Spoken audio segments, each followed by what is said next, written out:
HarperCollins presents Great Explorers, 6 real-life stories of explorers who have ventured to the extremes of the Earth.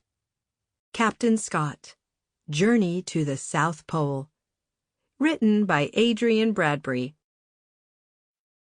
Captain Scott. Captain Robert Falcon Scott was a naval officer and explorer. In June 1910, Scott and a team of men left Britain for Antarctica. At that time, no one had ever reached the South Pole in Antarctica, and Scott wanted to be the first. Scott's boat reached the Antarctic in January 1911. It had to get there in the Antarctic summer so the ship could break through the ice to get to land. After setting up camp, the men had to wait through the long, dark Antarctic winter. Only in the following summer would it be warm and light enough to set out for the South Pole.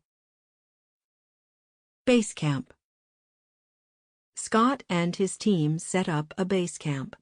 They had brought a wooden hut with them, cut into sections, which they put together. The walls were packed with seaweed to keep out the wind and cold. Even in the Antarctic summer, the temperature is only 2 degrees Celsius, just above freezing. While they were waiting for the Antarctic summer, Scott and his team studied penguins. Setting out. During the long Antarctic winter, when the temperature had dropped to minus 40 degrees Celsius, Scott sent out a group of 4 men with 2 motor sleds to drop food and fuel along their route.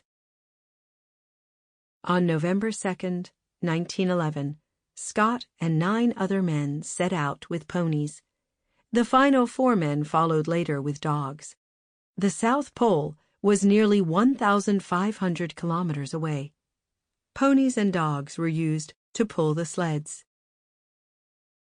The motor sleds broke down after 80 kilometers.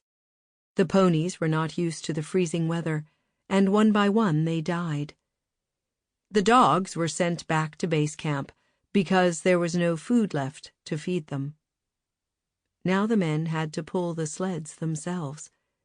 The men needed extra food, but Scott had not made any plans for this. They grew weaker and began to slow down. The men used skis on the soft snow. The South Pole. Scott planned that most of the men would turn back at stages along the way. Sample complete. Ready to continue?